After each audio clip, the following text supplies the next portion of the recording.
Sir gate పెట్టొద్దు RTO sir బయటికి రావాలి వస్తారా బయటికి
ఫీజు రీయింబర్స్మెంట్ స్కాలర్షిప్ రిలీజ్ చేయాలని చెప్పేసి రాష్ట్ర వ్యాప్తంగా మా జాతీయ అధ్యక్షులు ఆర్ కృష్ణయ్య గారి పిలుపు మేరకు మరియు అలాగే రాష్ట్ర అధ్యక్షులు వేముల రామకృష్ణ గారి ఆదేశాల మేరకు ఈరోజు సంగారెడ్డిలోని ఆర్టీఓ ఆఫీస్ ముట్టడి ప్రోగ్రాం చేయడం జరిగింది.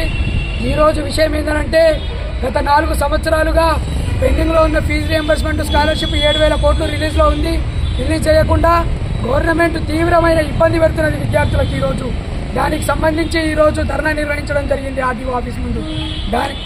ఒకటి కోరుతున్నాం, విద్యార్థులను విముక్తి చేసి పెండింగ్లో ఉన్న ఫీజు రీయింబర్స్మెంట్ స్కాలర్షిప్ రిలీజ్ చేయాలని చెప్పి సందర్భంగా కోరుకుంటూ, మరి అలాగే ఈరోజు తీవ్రంగా ఇబ్బందులు పెడుతున్న కళాశాలలకు కూడా ఈరోజు గౌరవ ప్రభుత్వం ఇబ్బంది పెడుతున్న పరిస్థితి ఈరోజు చాలా ఉంది.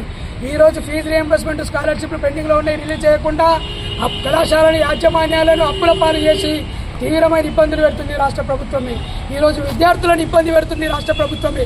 కాబట్టి ఒకటి కోరుతున్నాం, ఈరోజు బీసీ విద్యార్థి సంఘం తరఫున, పట్టం మాణిక్యం ఫౌండేషన్ తరఫున మేమందరం ఒకటి కోరుతున్నాం, ఈరోజు పెండింగ్లో ఉండే స్కాలర్షిప్లను రిలీజ్ చేసి విద్యార్థులను విముక్తి చేయాలని చెప్పేసి సందర్భంగా కోరుకుంటున్నాం. ఇంకొకటి, ఈరోజు ఆర్టీఓ ఆఫీస్ ముందట మేము ధర్నా చేపడుతుంటే ఈరోజు అక్రమంగా అరెస్ట్ చేయడం జరిగింది. ఈ అక్రమాలతోటి అరెస్టులతోటి ఉద్యమాలను ఆపలేరు. ఈరోజు ఎంతమంది అరెస్ట్ చేసినా, ఎన్ని కేసులు పెట్టినా ఈరోజు మా ఉద్యమాలు మాత్రం ఆపై విద్యార్థుల సమస్యల పరిష్కారం కొరకే మా నిరంతర పోరాటం. ఈరోజు మూసి ప్రక్షాళన కోసమై 150,000 కోట్ల వరకు కూడా విద్యార్థులకు ఎవరు కూడా స్కాలర్షిప్లు వచ్చిన పరిస్థితి లేదు. మరి దానికి కారణం ఎవరు? అయితే ఈ రేవంత్ రెడ్డి గారికి కానీ సీఎం గారికి కానీ లేదు. ఏదైతే మీరు మూసి ప్రక్షాళన అని చెప్పి